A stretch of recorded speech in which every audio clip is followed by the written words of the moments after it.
Buenas noches para todos. Eh, Como ya me presentaron, soy Maribel Camacho.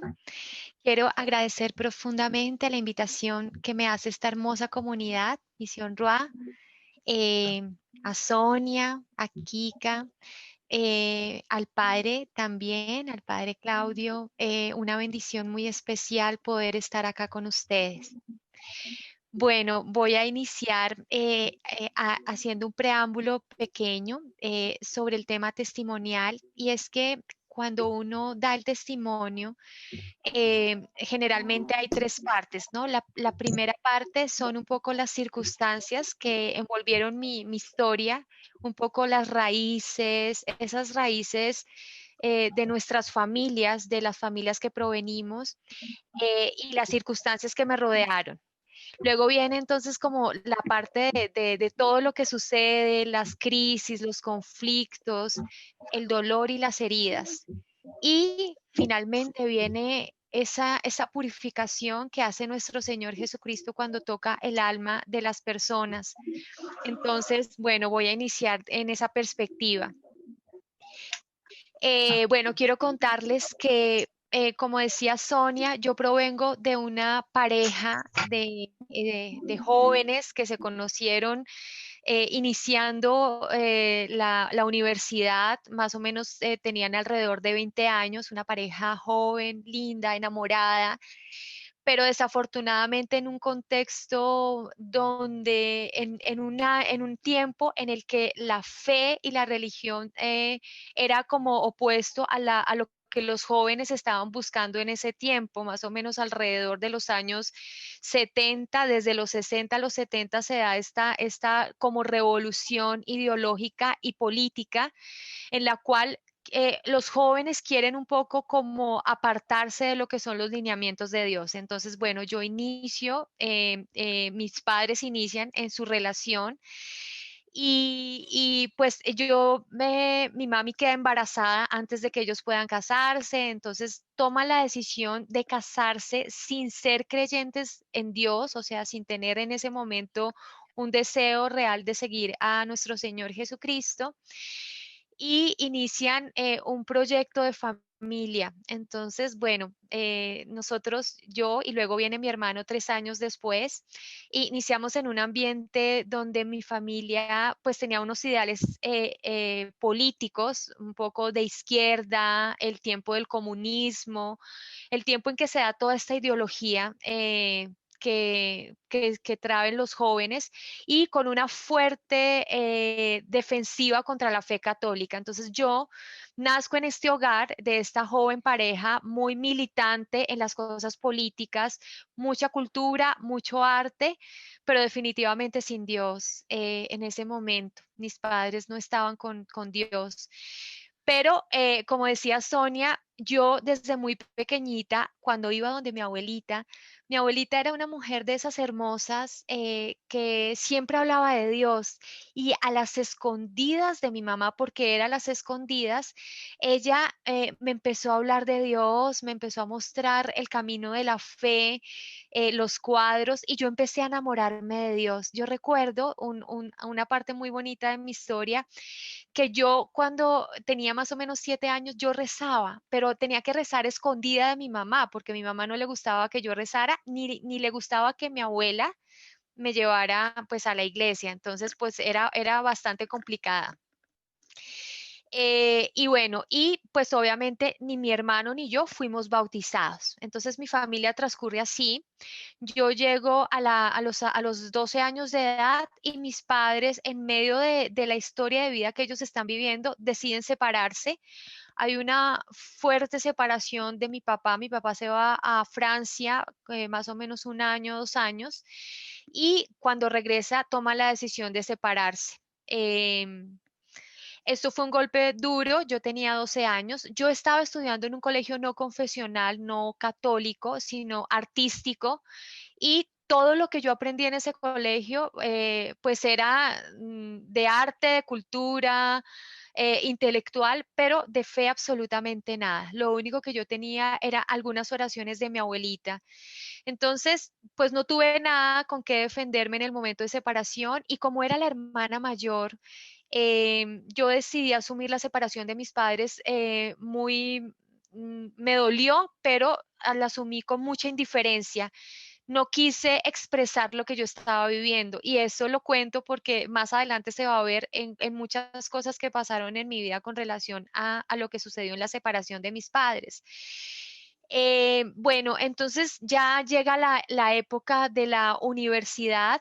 En el colegio, pues yo viví muchas experiencias desde muy joven.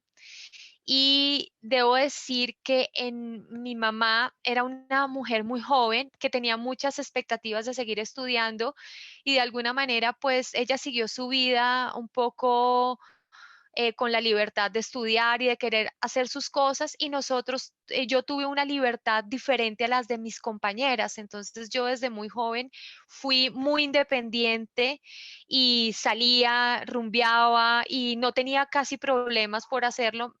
Contrario a mis compañeras. Entro a los 15 a 16 años a estudiar en la Academia Superior de Artes de Bogotá, teatro. Yo salí de un colegio artístico y pues lo que yo pensé que era lo mejor para mí, pues me gustaba el teatro, era ser actriz. Soñaba con ser actriz. Entonces pues entré a estudiar teatro y cuando entré a la universidad yo era como una de las personas más jóvenes que había entrado a la universidad y ahí conocí a mi novio. En ese ambiente, pues yo tan joven y en las manos pues de este nuevo ambiente cultural, de rumba, empecé a conocer todas las cosas pues que se viven en un ambiente bohemio, artístico, donde no está Dios. Entonces, bueno, conocí la rumba, conocí las sustancias alucinógenas, empecé a saber qué era fumar marihuana. Todo esto fue a través de mi novio. Y ese mismo año que yo entré a estudiar, quedé en estado de embarazo. Esa fue la primera prueba, pues, que yo viví, porque, bueno, cosas de la vida, quedé en estado de embarazo. Retomo un poquito la época de mi colegio y es que mis amigas desde el colegio en el que yo estaba ya habían tenido algunas la experiencia de aborto. Entonces, yo estaba rodeada de personas que creían que el aborto era una salida o un camino. Entonces, cuando quedé embarazada, la decisión que tomamos con mi novio en ese instante fue, no podemos tenerlo. Entonces, mi novio, que era mayor que yo y con una autoridad, digamos, sobre mí muy fuerte, porque yo era de todas maneras muy joven, muy inocente, eh, pues mi novio toma la decisión de que vamos a hacer las cosas de una manera diferente y me dice, tienes que hacerte un aborto". Eh, en esa época yo no tenía muy claro qué era un aborto, no sabía que mis amigas se habían hecho abortos y sabía que el aborto era el impedimento para no tener un bebé en el momento en que no era el momento adecuado para tener un bebé. Eso era lo que yo en ese momento pensaba. Y además debo decir que en esa época pues ya fumaba muchísima marihuana. Nosotros con mi novio pues teníamos un estilo de vida muy bohemio y pues yo le dije a mi novio que sí, está bien, yo voy a hacer eso, yo no puedo tener un hijo en este momento, estoy joven, estoy estudiando. Y él me dice, mira, yo consigo la cita, yo consigo la parte económica. Todos sabemos que el aborto es un negocio, entonces se necesitaba conseguir una parte económica. Eh, y así tomamos esa decisión, la tomó pues más mi novio y yo por su influencia pues tomé la decisión de seguir adelante. Recuerdo mucho eh, el día de la cita. Ese día yo tenía muchos sentimientos dentro de mí, pero mi cabeza y mi razón tenían que trabajar en que lo mejor que yo podía hacer era hacerme un aborto, porque era la decisión que ya habíamos tomado. Llegamos a un lugar muy reconocido en la ciudad de Bogotá que se llama Oriéntame. Oriéntame. Eh, es el mismo sitio donde sale 40 días por la vida, donde sale la campaña 40 días por la vida a orar. Entonces yo llegué a ese lugar. para no sentir nervios, pues obviamente me fumé un cigarrillo, pues de esta sustancia alucinógena de la marihuana, para poder estar como supuestamente tranquila. Recuerdo mucho el lugar, recuerdo las personas. Me llevaron donde una psicóloga que nunca me preguntó cómo te sentías, cómo estabas, sino que simplemente por las diferentes circunstancias, lo único que me dijo es, mira, te vamos a hacer un procedimiento que dura tanto tiempo, no te va a doler tanto, luego vas a tener un proceso de recuperación y reposas 2 días en tu casa y ya. Es algo muy rápido, muy sencillo y vas a estar bien. Yo a todo le decía que sí, por mi carácter, por mi, bueno, mi falta de conocimiento, por decirlo así. Luego me llevaron a un lugar donde me sacaron una ecografía que no se veía claramente. Yo la vi muy, muy borrosa y me dijeron, esto es lo que vamos a hacer. Vamos a entrar con un aparato y vamos a poder sacar lo que tienes adentro. Nunca hablaron de la palabra bebé. Nunca me dijeron el feto, el bebé, la persona, ¿no? Siempre lo que hay adentro, es esa cosa que hay adentro de ti. Y así entonces entré al lugar, este lugar horrible, pues que lo recuerdo que estaba muy tensa a pesar de que ya había fumado y de que supuestamente debía estar relajada. Tenía la cara mirando hacia arriba, nunca fui capaz de mirar qué me estaban haciendo, solamente los ojos hacia arriba, miraba el techo y lo único que decía es que se acabe pronto este momento. En el momento en que empiezan a hacerme este procedimiento tan terrible que después logro comprender qué es, lo único que yo sabía es que me salían lágrimas y lágrimas y lágrimas. Y el médico me miró porque me decía, cálmese, cálmese que ya vamos a terminar, ¿no? O sea, algo así como, no tiene por qué llorar, o sea, no es tan terrible, piense que es como un cólico y ya le va a pasar. Pero yo no dejaba de llorar, porque la que lloraba era mi alma, sí, era mi espíritu. Y sentí que me estaban desgarrando el corazón.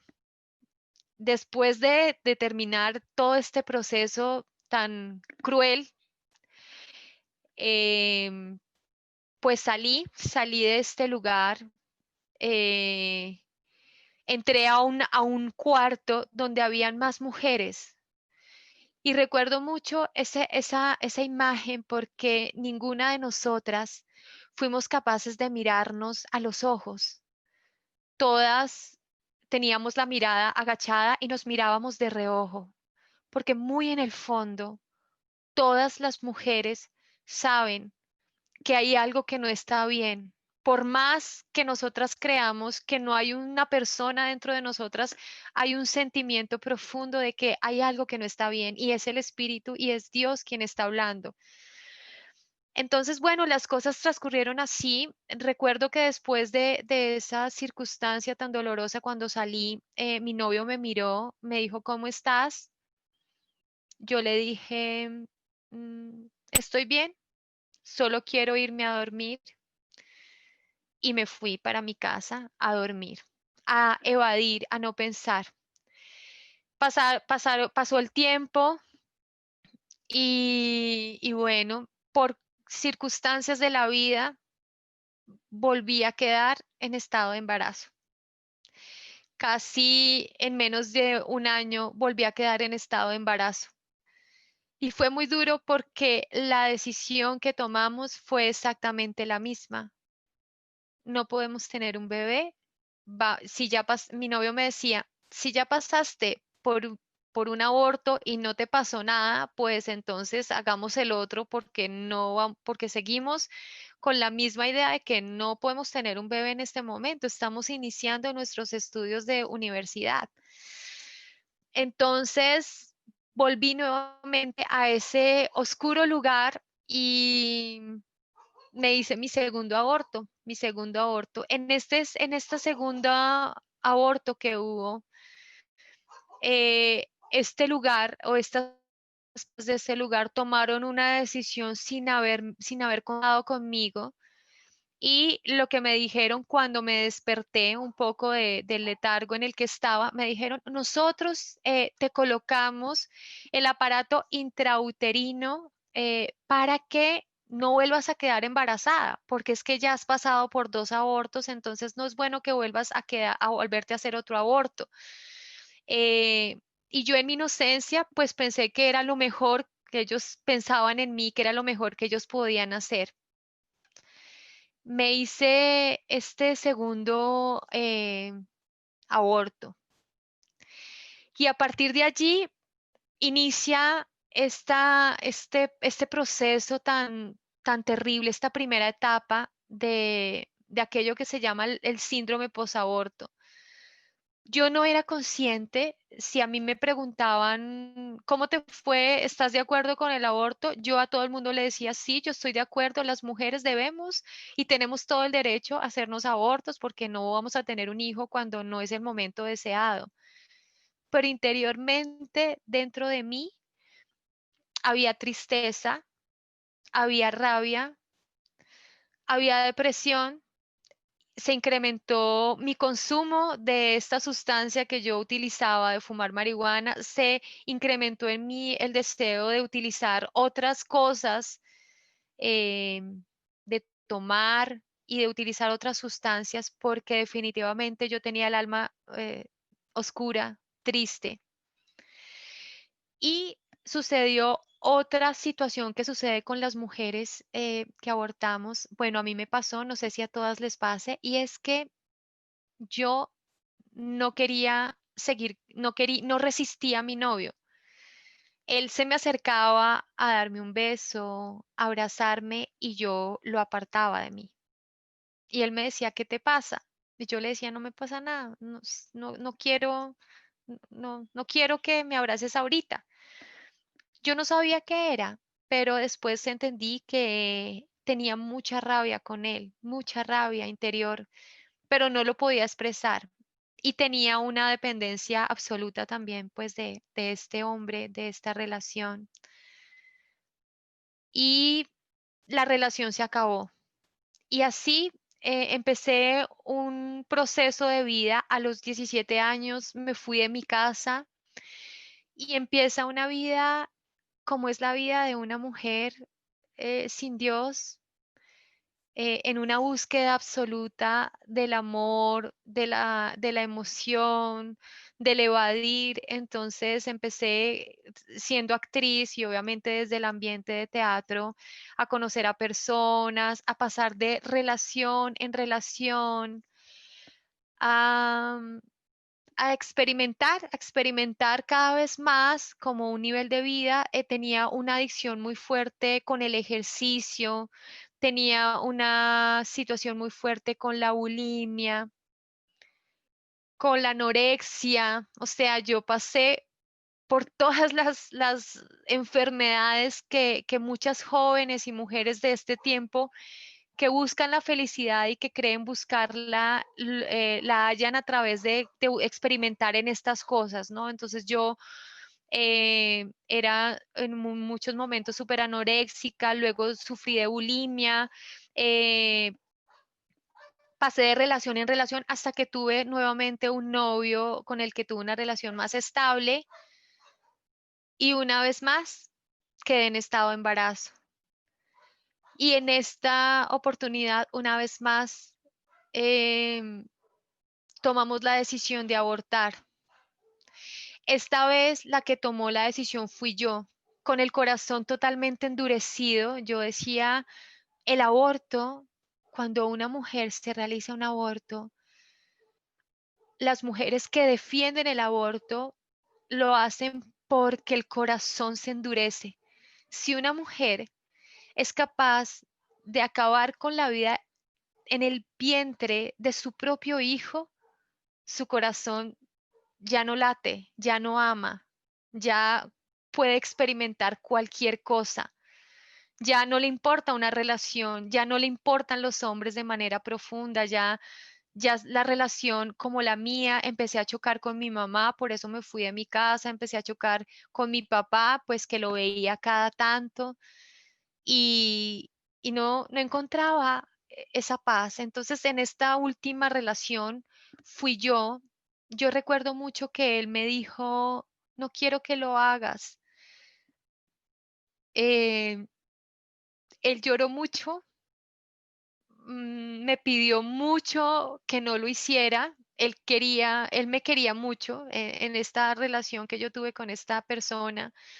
Me quería mucho y me decía, no quiero que lo hagas, es nuestro bebé. Bueno, pero yo de un corazón muy endurecido, muy indolente, muy sin Dios, seguí adelante y le dije, tú y yo ya no estamos en una relación, así que yo no voy a tener este bebé.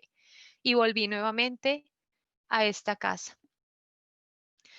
Terminé esta relación, volví a mi vida desordenada, se acentuó en mí los intentos de suicidio, tuve muchos intentos de suicidio, tenía depresiones que me duraban muchísimo tiempo.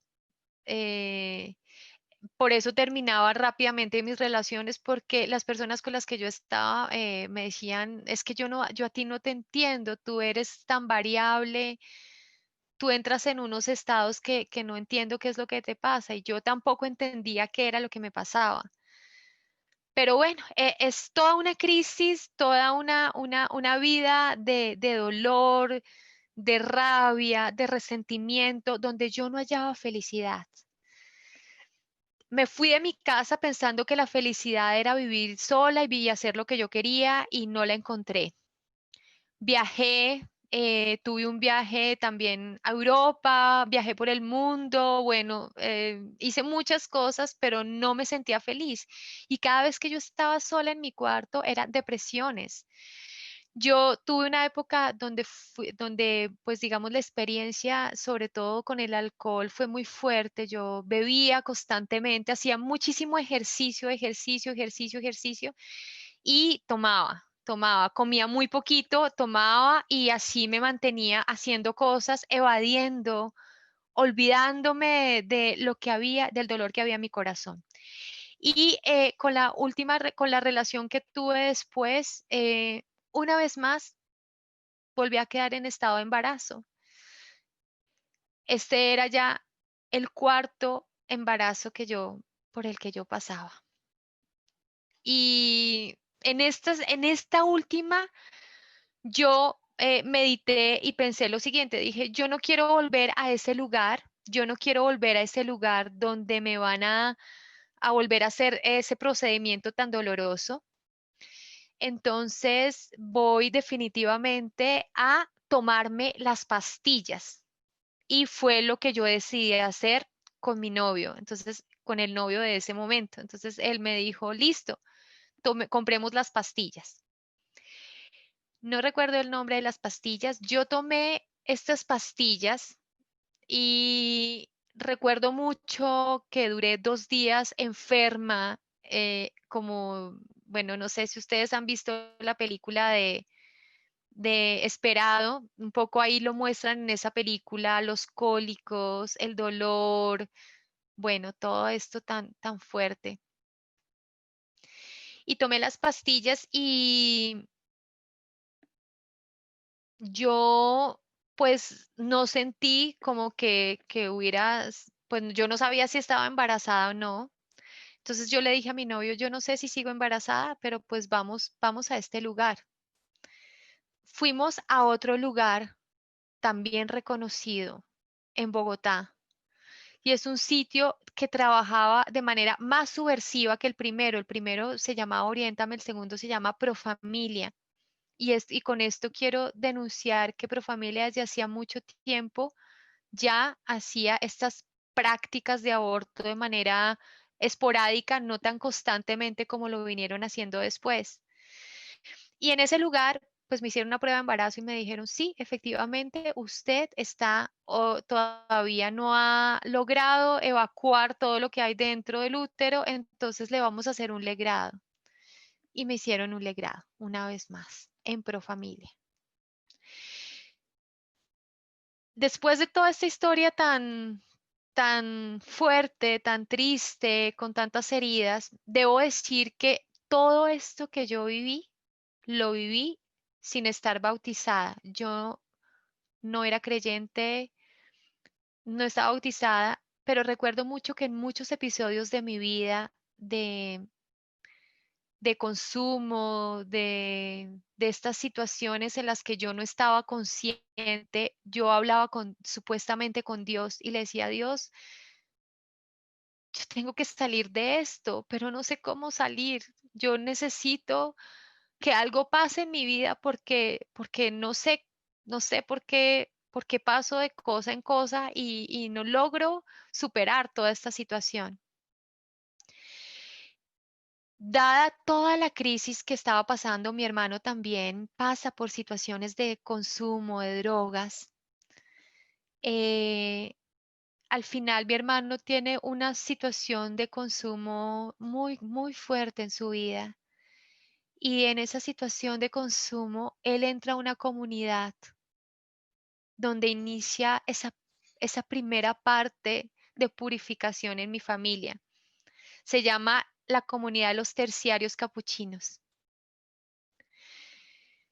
En esta comunidad de los terciarios capuchinos, eh, empieza un proceso para mi familia muy fuerte porque yo vivía independiente, mi mamá vivía independiente, mi papá vivía independiente y mi hermano en su crisis y yo supuestamente estaba en crisis, pero yo nunca le expresaba a mi familia que estaba en crisis. Yo a toda mi familia siempre le mostraba la mejor de mis caras, aunque todas las noches llorara, aunque todas las noches sintiera que no quería vivir, aunque pasara días sin levantarme y a veces hasta sin bañarme. Recuerdo que pasaba algunas semanas cuando no trabajaba en que yo estaba día y noche en la cama, ahí viendo televisión, viendo cosas, llorando, en crisis.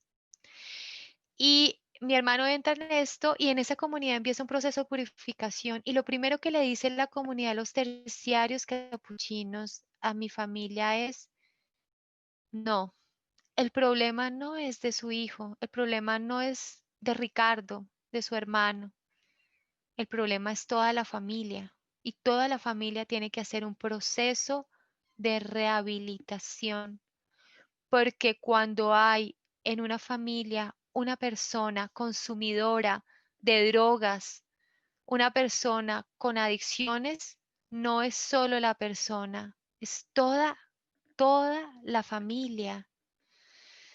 Entonces, ellos nos hicieron comprometernos a hacer un proceso y en uno de los procesos, mi hermano a los 6 meses que está entrado en esta comunidad dice, mami, papi, me voy a bautizar. Y cuando él dice esto, yo siento una esperanza muy grande porque sé que inicia un nuevo momento en la vida de mi familia, ¿no? Se va a bautizar y yo digo, yo quiero bautizarme también. Eh, Ese bautizo llega eh, para mí con una carga muy fuerte porque pues yo nunca en mi vida pues me había confesado, no había comulgado y tenía yo en esa época 24 años de edad. Ya me había ido de mi casa, ya había tenido una vida pues con una persona, ya me había ido a vivir con mi novio, ya había pasado de todo, pero no conocía absolutamente nada de Dios. Y inicia este proceso de conversión, de llamado, de conversión. Y en este proceso que inicia con Dios, quiero decirles que ese proceso de conversión que empieza tan hermoso es muy duro,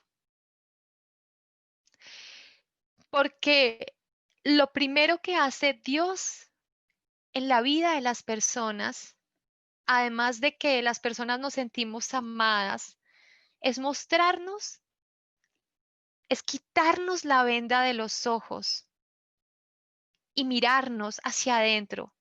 Y eso, para todos, queridos hermanos, eso duele mucho, porque es empezar a ver lo horriblemente pecaminosos que somos, los falto de amor, lo, el estiércol, perdón esta expresión que utilizo, pero es tal cual, el estiércol en el que estamos caminando, el horror en el que estamos caminando. Y lo más duro para mí fue cuando me entré por primera vez con la gracia de Dios, porque cuando uno no tiene la gracia de Dios, el entendimiento es diferente. Por eso hay que tener tanta compasión y tanta misericordia con las personas que no ejercen la fe, porque cuando uno no tiene el entendimiento y la fe, uno no logra ver la magnitud del pecado, de lo horrible que es el pecado y de lo desastroso y doloroso que es. Entonces, lo primero que yo miré y que lo primero que Dios me revela es lo que yo había hecho, mis abortos, que yo había matado a mis bebés. Y esto es terrible, hermanos, porque yo nunca lo había visto antes, no lo veía o lo olvidaba o cerraba mis ojos o lo evadía. Pero el Señor me empieza a mostrar y me empieza a contar qué es un aborto. Y cuando yo me entero lo que sucede, cuando entra esta máquina dentro del cuerpo de una mujer, lo que sucedió dentro de mí, que yo lo único que experimenté fue dolor y un cólico, pero que no supe qué había pasado, es terrible porque yo descubro lo que yo hice y viene el dolor.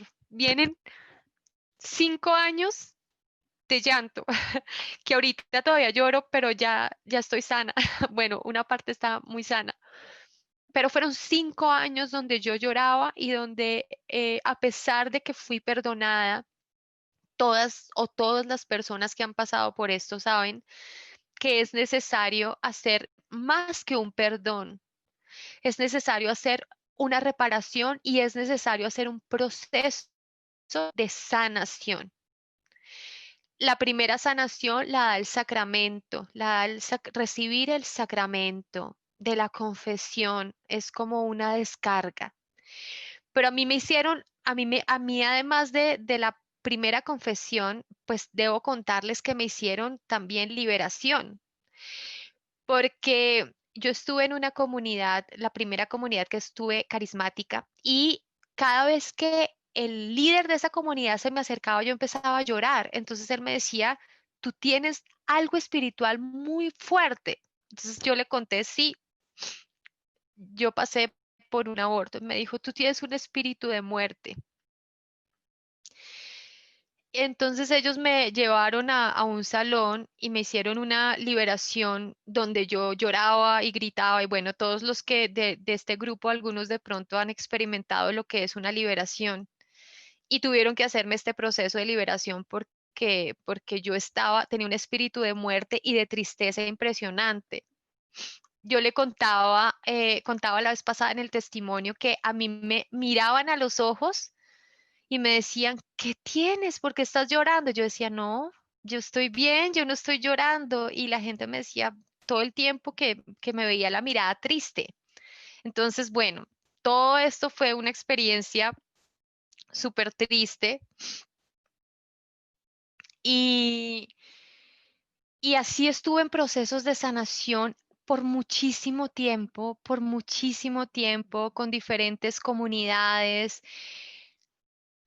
pero lo último que sana a una mujer que ha pasado por un aborto, ya sea voluntario o involuntario, es el perdonarse a sí misma, el perdonarme. Yo no me perdonaba.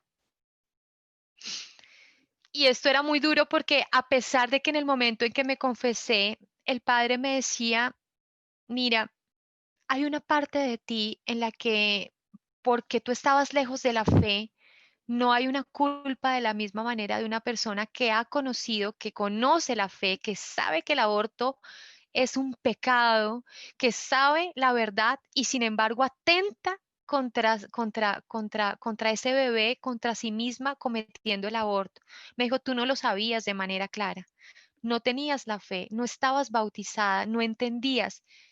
Y otra cosa, queridos hermanos, que quiero contarles es que nunca en mi vida, durante ese tiempo, solamente pues mi novio, el segundo novio que tuve, nunca nadie se me cruzó a decirme, no lo hagas. Nunca hubo una voz que me dijera, esto es lo que va a pasar. De pronto sí hubo como sugerencias, recuerdo mucho que yo hablé con una señora y la señora no me habló del dolor, de lo que iba a pasar, sino que me dijo, no hagas un aborto porque eso te va a traer maldición. Pero era como una mirada que no era de fe, sino de como de otra espiritualidad. Entonces, bueno, yo paso por un proceso, 5 años llorando. Recuerdo que de tanto que yo lloraba, la última vez de esos 5 años que yo lloraba día y noche, así tal como lo dice la palabra de Dios, en un texto donde habla de las mujeres que lloran y lloran y que el Señor le dice a la mujer, levántate, ya, levántate mujer, no más, no más llanto. Y entonces yo empecé a levantarme y empecé a dejar de llorar y de ahí pasé a una experiencia que la nombró ahorita Glorita y es la experiencia del viñedo de Raquel, que fue muy importante y que se las recomiendo a todas las mujeres que han pasado por el aborto y que necesitan sanar. Y esta experiencia es la experiencia de dos cosas que son importantes. La primera es la de que poderme perdonar totalmente. Es un proceso que no es fácil porque siempre uno se va a preguntar, ¿por qué lo hice? ¿Por qué lo hice? ¿Por qué yo hice por qué tomé esta decisión? ¿Por qué tomé esta decisión? ¿Por qué no hubo nadie que me dijera que no? ¿Por qué fue, además no fue una vez, porque fueron tantas veces? Bueno, tantas cosas. Y la segunda, por la cual muchas mujeres no han sanado, quiero contar a ustedes. Yo volví a tener una relación con mis hijos. Y esto es muy importante porque si uno no vuelve a acercarse a sus bebés, a sus hijos, por miedo a sentirse rechazada, no va a poder superar un aborto. Conozco personas que llevan 20, 30 años y todavía no han logrado sanarse del aborto. Y quiero decirles, uno sí puede sanarse. La herida va a estar siempre, toda la vida. Toda la vida. Esta es mi cruz. Esta es la cruz de las mujeres que hemos pasado por el aborto. Es una cruz que sangra, es una cruz que duele, pero es una cruz que abrazamos y que ya no la miramos con culpa. Y lo que hizo el viñedo de Raquel es retroceder mi historia, lograr perdonarme por lo que en ese momento no logré ver y lograr atraer mis hijos para yo hablar con ellos y decirles que los amo, no que los amaba, que los amo, porque mis hijos están siguen conmigo, pero ya no están, ya yo no los puedo abrazar y nunca pude tener la experiencia de abrazarlos, pero están conmigo espiritualmente, están con su mamá, están conmigo, están con Dios, están en el lugar al que Dios ha designado los niños no nacidos, pero espiritualmente están conmigo y ellos me lo han hecho ver que me han perdonado, que yo no pudiera entender esto, no podría seguir adelante. Y me lo han hecho saber porque he soñado con ellos. Tuve un sueño un día que tuve un debate por las redes sociales donde una persona católica que no es mala, pero que se equivoca. Hay gente católica que juzga muy fuerte a las mujeres que hemos abortado. me dijo cosas muy fuertes, muy humillante. Me dijo, ¿cómo vas a decir tú que no sabías que tenías un bebé? Ah, no, no te hagas, no te hagas. Entonces, ¿qué pensaba que tenías? ¿Naranjas? Entonces yo le decía, discúlpame, pero en ese momento yo no lo podía entender, yo no tenía la claridad para entenderlo. Y bueno, fue un poco agresiva conmigo y yo lloré. Entonces cerré las redes y llegué a mi cuarto y me puse a llorar. Y lloraba, lloraba, lloraba y lloraba toda la noche, diciéndome es verdad, lo que esa señora me dice es verdad, yo tengo la culpa, yo no hice bien las cosas. Pero cuando me dormí, apareció un sueño maravilloso y ese sueño es que había un chico de la edad que yo sé que es mi hijo y yo lo veía y yo lo miraba y yo decía, pero ¿por qué haces tantas cosas? Entonces yo le decía, ¿tú quién eres? Entonces él me dijo, ¿tú no sabes quién soy yo? Y yo le decía, no. Me dijo, yo soy tu hijo. Y cuando él me miró, yo lo abracé y nos abrazamos y nos dimos un beso. Y yo lloraba y yo decía, eres hermoso, eres muy hermoso. Y ahí me desperté. Yo no quería despertar de ese sueño, pero ese sueño lo puso Dios para que yo entendiera que mis hijos estaban conmigo y que me habían perdonado, que si ellos me habían perdonado, yo tenía que perdonarme, que el perdón existe y que el camino para sanar un aborto es el perdón. Nosotras, las mujeres que hemos pasado por aborto, tenemos que llegar a ese punto de creer que hemos sido perdonadas. Porque si no lo creemos, no le creemos a Dios. Y Dios nos pide que confiemos en Él y en su perdón. Nosotras tenemos que restaurar nuestra relación con nuestros bebés no nacidos, las que hemos pasado por el aborto, para entender que ellos están con nosotros.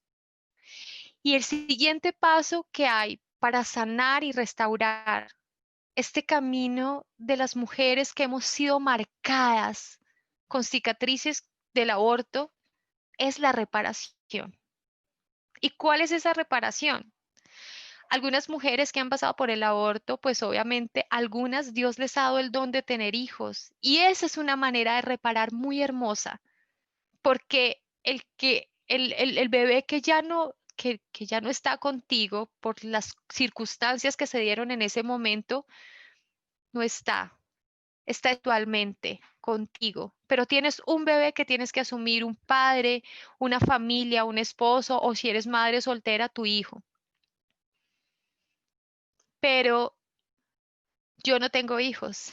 Entonces, mi reparación más grande, y es aquí donde entra esta comunidad de 40 días por la vida, como lo expresaba hace una semana, es poder ayudar a salvar estos bebés, poderle decir a estas mujeres que están pasando por estas crisis de embarazo, por favor, no tomes una decisión que te va a pesar toda la vida.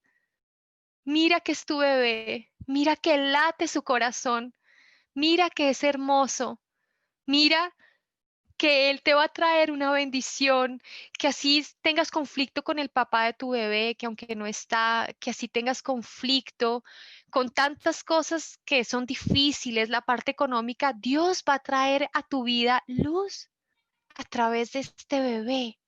No lo rechaces. Él es tu hijo, Él es tu amor. Y cada vez que yo hago un rescate, y las mamás lo saben, aquí a mi lado está una de las mamás que me está acompañando. Cada vez que una mamá dice sí, yo siento que es como si fuera yo, como si Dios me diera la oportunidad también de alguna manera de ser madre a través de ellas. Y yo soy feliz. Yo soy feliz con las mamás cuando tienen sus bebés y cuando yo veo los bebés, yo siento que son como si fueran míos, como que tengo la experiencia de percibir ese amor de los que no pude tener por mis equivocaciones, por mis errores, por estar sin Dios, a través de ellas. Por eso es tan importante trabajar por defender la vida. Por eso es tan importante buscar a las mujeres en la calle que no saben qué hacer cuando están en crisis de embarazo y que necesitan una voz, alguien que tenga la experiencia para darle, ten tu bebé. Si yo pudiera, les diría, dame tu bebé, yo lo quiero tener, yo daría todo por tener tu bebé. Sí, ten tu bebé, porque tu bebé es el regalo más grande que Dios le da a una mujer. Es el proyecto más maravilloso, es una misión, es, es la vida, es Dios, es la maternidad santa, es, es el mismo fiat que dio la Virgen María para traer al Rey Celestial, igual que la Virgen María se alegró, ella con la pureza que tenía de su bebé, pero es el mismo sentimiento de la Virgen María. Yo voy a tener una misión, un hombre que puede ser, no sé, un sacerdote, un presidente o un papá común y corriente, pero especial, una princesa, una mujer a semejanza de la Virgen María. No sé, tener un hijo es algo demasiado inmenso. Yo sé que la mayoría de personitas que están acá, muchas de ustedes seguramente tienen la experiencia de ser mamás y saben de lo que les estoy hablando. Entonces, queridos hermanos, quiero decirles a todos que el aborto sí se puede sanar, se debe sanar. La cruz del aborto no se va nunca. Yo nunca voy a olvidar y de vez en cuando y muchas veces lloro, pero ya no lloro para quedarme en la crisis de mi historia pasada, de lo que hice, de mi pecado. No, porque Dios me dijo, no, yo ya te perdoné. Lloro porque sé que mis hijos están cerca y no los puedo tocar, pero ellos me aman espiritualmente. Y lloro también porque a través de mis lágrimas purifico mi pecado, purifico y reparo cada vez más lo que pasó en mi vida y siento más el ánimo y el ímpetu para poder ayudar a tantas mamás, a tantas chicas, a tantas jóvenes, tantas mujeres que creen que su hijo es como un problema o que es como un conflicto. Me esmero por ayudar a estas mujeres, doy la vida. Ellas saben, las mamás de 40 días de la vida saben que yo cada intervención doy lo máximo para que ellas puedan sentir el amor de sus bebés. Y cada nacimiento de 40 días por la vida es como si fuera un hijo mío también. Así lo siento yo y así me siento agradecida. Y mis hijos me acompañan en la misión de 40 días por la vida. Cada vez que yo voy a hacer un rescate, le digo a mis hijos espiritualmente, bueno, hijitos, hoy me van a ayudar porque hoy vamos a rescatar un bebé que sí tiene que tener la oportunidad de venir a esta tierra, que tiene la oportunidad de poder abrazar a su mamá, que tiene la oportunidad de poder salir, de poder estar, de crecer o hasta donde Dios lo quiera, porque Dios tiene unos designios con cada hijo. Pero una mamá que se sienta orgullosa de poder ser el vientre para dar a luz una nueva vida, un nuevo ser humano, un nuevo hijo. Gracias. Gracias, Maribel. Te agradecemos de corazón. Eh, sí, son testimonios que dejan sin palabras. Podemos decir de la muerte a la vida, de no ver a ver, de estar en el mundo a estar en el cielo. Sentía cuando hablabas ahora que estás viviendo trocitos del cielo cuando estás hablando con tus hijos. Estás viviendo con el corazón en el cielo. Y esto se ve en tu sonrisa, se ve en el milagro que Jesús hizo en ti, se ve cómo Jesús puede cancelar un pecado y da resurrección, y cueste lo que cueste, vale la pena salir de la muerte a la vida, porque en Cristo hay lágrimas, pero hay resurrección también, hay alegría. Y creo que eres un ejemplo, ¿no? De lucha, de, de decir a las mujeres, también no lo haga, pero al mismo tiempo, si lo has hecho, levántate, porque Dios te va a resucitar. Tus hijos están vivos, necesitan de ti viva. Y yo creo que son muchas madres que han escuchado y van a escuchar tu testimonio.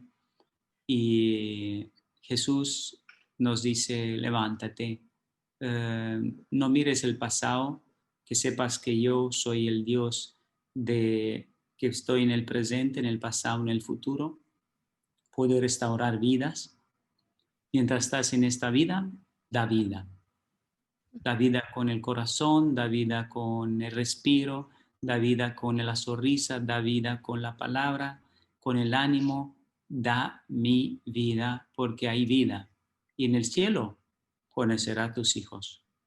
Por eso nosotros adoptamos muchas veces muchos niños abortados cada día y los ponemos en brazos de la Virgen y que los lleve al cielo, porque en un día vamos a ver cuántos niños tenemos en el cielo. Yo como padre, vosotros como madres, yo como sacerdote, cada uno en su misión.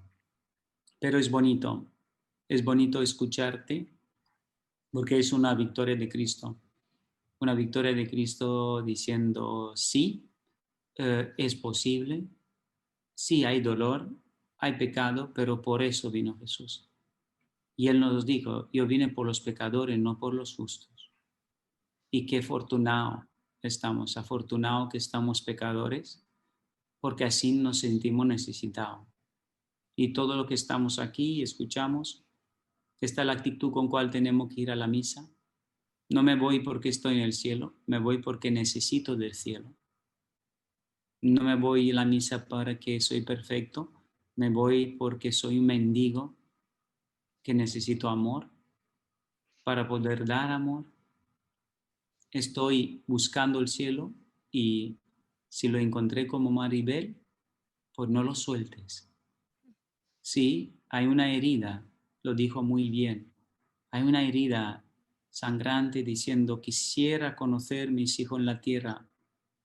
Y hay algo, en este caso, irreversible, pero hay algo reversible, que es, lo voy a conocer en el cielo, porque mi Dios es grande. Y sueño de ver mis hijos en el cielo. Y esto sí que puedes, Maribel, soñar. Yo recuerdo que hay testimonios de familias, personas que tienen este don de ver almas y las madres que abortaron, ¿qué están haciendo? Pues están con sus hijos en los brazos. Están disfrutando de ellos. ¿Dónde? Pues en la anticámara del cielo o en el cielo. Entonces, para Dios no es algo que no se puede. Este arrepentimiento sincero, el hecho de que te pones en marcha, y esta es la actitud con cual nosotros tenemos que mirar. La actitud de no es llorar porque hemos pecado, todos hemos pecado, y todos tenemos que estar en la cárcel por pecado que hemos hecho. Los que están en la cárcel son los menos culpables. Los que estamos libres somos más culpables, pero al final Jesús nos dice, tú eres una resurrección. Vamos a resucitar. Déjate que yo resucite tu vida y te haga viva. Y trabaje por la vida, como hace ahora Maribel. Que hay tanta mujer y yo creo que esta es la actitud con cual dice, has abortado bien. No está bien porque lo has hecho ahora, vamos a adoptar a este niño, vamos a luchar, vamos a darle un nombre, vas a hablar cada noche con él, lo vas a abrazar porque son los abrazos que él es bueno, es un chico bueno o son niños buenos. Ellos quieren tu abrazo, ellos quieren tu ternura, abrázalo. Están allí con Jesús, con la Virgen. Abrázalo porque vas a tener ternura para dar. Y después te levantas durante el día, sí, con el corazón sangrante un poquito, pero te levantas diciendo, mis hijos me aman Yo voy a caminar con Jesús, se llaman así, y yo lo voy a amar para siempre un día en el cielo. Mientras estoy en la tierra, tengo que caminar con alegría hacia la resurrección, porque tengo ganas de conocerlos, tengo ganas de abrazarlo. Y este corazón así, Jesús no se puede resistir de no amarlo. Aunque vuestros pecados sean rojos como escarlata, todos se van a blanquear en mi sangre. Si tenéis la humildad, la sencillez y la fe como un granito de mostaza. Amén. Amén, Padre.